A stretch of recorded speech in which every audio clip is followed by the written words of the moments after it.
ખેડૂતો પર થઈ રહેલા અત્યાચારના આક્ષેપો. અત્યાચાર રોકવાની સાથે સિહોર કિસાન ટ્રસ્ટે મામલતદારશ્રીને આવેદન પાઠવ્યું.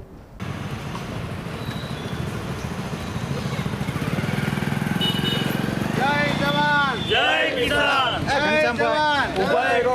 ન્યાય આપો, ન્યાય આપો, ખેડૂતોને ન્યાય આપો, ન્યાય આપો, ન્યાય આપો, ખેડૂતોને ન્યાય આપો, ન્યાય આપો, ન્યાય. જય કિસાન, જય જવાન, જય કિસાન, જય જવાન, જય કિસાન. ન્યાય આપો, ન્યાય આપો, ખેડૂતોને ન્યાય આપો, ન્યાય આપો, ન્યાય આપો, ખેડૂતોને ન્યાય આપો. જય જવાન, જય કિસાન, જય જવાન, જય કિસાન.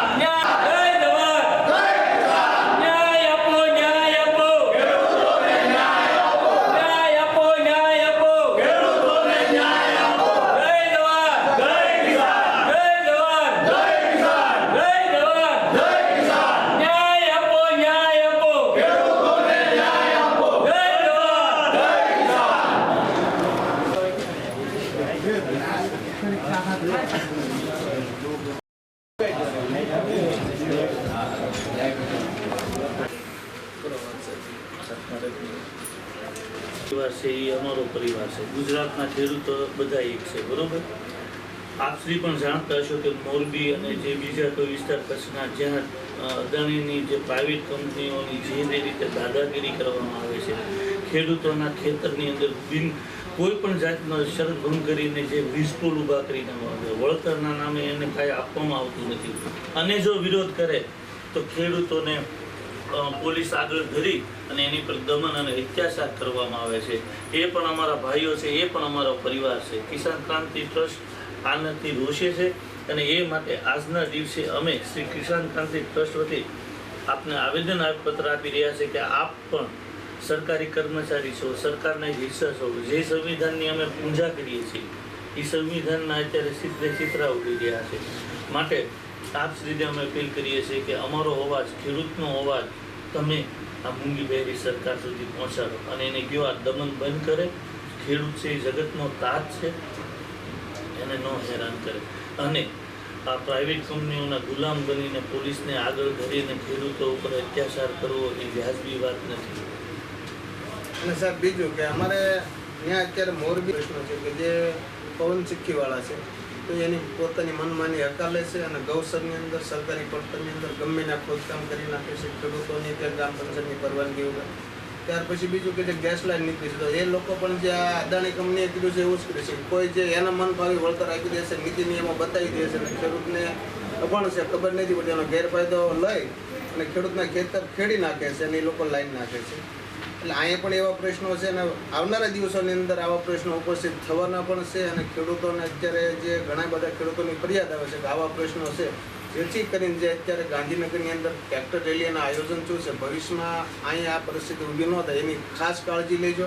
હવે જો કોઈ ખેડૂતને ફરિયાદ અમારી પાસે આવશે તો અમારે પણ ના છૂટકે આંદોલનનો માર્ગ અપનાવવો પડશે, રોડ ઉપર ઉતરવું પડશે. અને સાહેબ અદાણી સાહેબના એરપોર્ટ ઉપર 10 મિનિટ કાર પાર્ક કરવી તે અમારી પાસે 800 રૂપિયા લેશે ને ભાડું.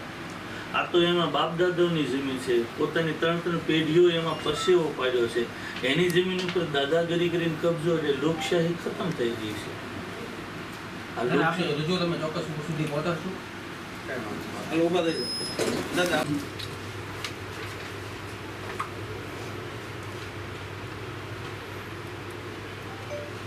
ઓકે, તમારું નામ અને પરિચય સાથે. મારું નામ અણહિલ ઉલવા, ગામ કાણા અને શ્રી કિસાન ક્રાંતિ ટ્રસ્ટ વતી આજના દિવસે શ્રી મામલતદાર સાહેબશ્રીને અમે આવેદનપત્ર આપી અને જાણ કરેલી છે કે જે ગુજરાતના ખેડૂતો ઉપર જે દમન થઈ રહ્યો છે, ગુજરાતના ખેડૂતો ઉપર જે અત્યાચાર થઈ રહ્યો છે અને સરકાર એમાં પણ સામેલ છે, એના વિરોધમાં અમે આવેદનપત્ર આપ્યું છે. જે રીતે મોરબીની અંદર કોટ ગામની અંદર ખેડૂતોના ખેતરની અંદર પ્રાઇવેટ કંપનીઓ પોલીસને હાથો બનાવી અને ઊભા મોલમાં જે રીતે વીજપોલ નાખી દે છે, વળતર આપતા નથી, એના વિરોધમાં પણ અમે જાણ કરી છે. સરકારશ્રીને પણ તમે જાણે કૃષિ મંત્રીશ્રીએ કીધું છે કે અમે સરકારને જાણ કરશું. તો મારે એટલું જ પૂછવું છે કે શું સરકારને જાણ કર્યા વિના પોલીસ પાર્ટી ત્યાં આવી જાય છે? અદાણી સાહેબ પોતાના એરપોર્ટ ઉપર 10 મિનિટ કાર પાર્ક કરવાના 800 રૂપિયા ફી લે છે. તો ખેડૂતોને તો બાપ દાદાની જમીન છે, એના જમીન ઉપર તમે જ્યારે વીજ પોલ નાખો તો એનું વળતર કેમ નહીં? શા માટે? અને શા માટે જગતના તાતને તમે હેરાન કરી રહ્યા છો? શું હાથમાં આવશે? એ લાચાર છે, કાયર નથી, અત્યારે સૂતેલા છે મારા ખેડૂતો. એને જગાડવાનો પ્રયત્ન ન કરો, અન્યથા સરકારને પણ ભાગવું પડશે. માટે આજના આવેદનની અંદર અમે સ્પષ્ટ જાણ કરી છે કે ભવિષ્યના સમયમાં ખેડૂતોને પૂરતો ન્યાય મળવો જોઈએ, એને હિસ્સો મળવો જોઈએ, એના હકનો ન્યાય મળવો જોઈએ. અન્યથા શ્રી કિસાન ક્રાંતિ ટ્રસ્ટ મેદાને તો ઉતરી ગયું છે, પણ હવે રસ્તાઓ પણ ઉતરી જશે. જય હિન્દ. ઘનશ્યામભાઈ મોરી, કિસાન ક્રાંતિ ટ્રસ્ટ. જય જવાન જય કિસાન. હાલમાં જે મોરબી અને કોડ અને કચ્છની અંદર જે પીજીવીસીએલ અને જે અદાણી દ્વારા જે થાંભલા ઊભા કરવામાં આવે છે ખેડૂતોના ખેતરની અંદર, જે એની પરમિશન લીધા કરતાં પૂરું વળતર મળતું નથી, જ્યારે ખેડૂતોને ત્રાહિમામ છે અને ખેડૂતો આંદોલન કરી રહ્યા છે, અને જ્યારે સરકાર પોલીસનો દુરુપયોગ કરી અને ખેડૂતોની ઉપર લાઠીચાર્જ કરવામાં આવે છે, તે દુર્ભાગ્ય છે. આ દેશના આ કરુણતા કહેવાય કે જે જગતનો તાજ છે, આખા દેશની જઠરાંગની ઠારે છે. અત્યારે એને માર ખાવા પડે છે. એ સમજવી કે જે અત્યારે 12 વર્ષ પૂરા થયા છે વડાપ્રધાને અને જનકલ્યાણ ચાલુ કર્યું છે, તો આ જનકલ્યાણમાં ખેડૂત નથી આવતા દેશની અંદર? આ ખેડૂતો શું પાકિસ્તાની છે? આ શું ખેડૂતો હિન્દુ નથી? માત્ર હિન્દુની બણગા ફૂંકવામાં આવે છે, જ્યારે મોટો વર્ગ હિન્દુ અને ખેતી સાથે સંકળાયેલો છે. તો એની ચિંતા કરવી જોઈએ કે આ દેશ છે ને ખેતી ઉપર નિર્ભર છે. અને શહેરોની અંદર જ્યારે કોઈ ગાડી એમની પાર્કિંગ કોઈના ઘર પાસે દુકાન પાસે કરી તો પાર્કિંગ કરવા નથી દેતા. તો આ તો અમારા ખેતરમાં થાંભલા પડવાની વાત છે, એટલે ઉખાડીને ફેંકી દેવાના છે. આ સહન નહીં થાય. જો આવનારા દિવસોની અંદર શિહોર તાલુકાની અંદર પણ ઘણા બધા પ્રશ્નો છે, જે આ પવન સિંઘવાળાના પ્રશ્નો છે, ગેસ લાઇનના પ્રશ્નો છે, એની અંદર ખેડૂતોને અન્યાય થયો છે અને અન્યાય કરતો આવે છે. તો આ સાખે લેવામાં નહીં આવે, આની ઉપર યોગ્ય પગલાં ભરવામાં આવે. આ બધા જે કાવતરા થઈ રહ્યા છે બંધ કરવા, અન્યથા અમારે આંદોલનનો માર્ગ અપનાવવો પડશે.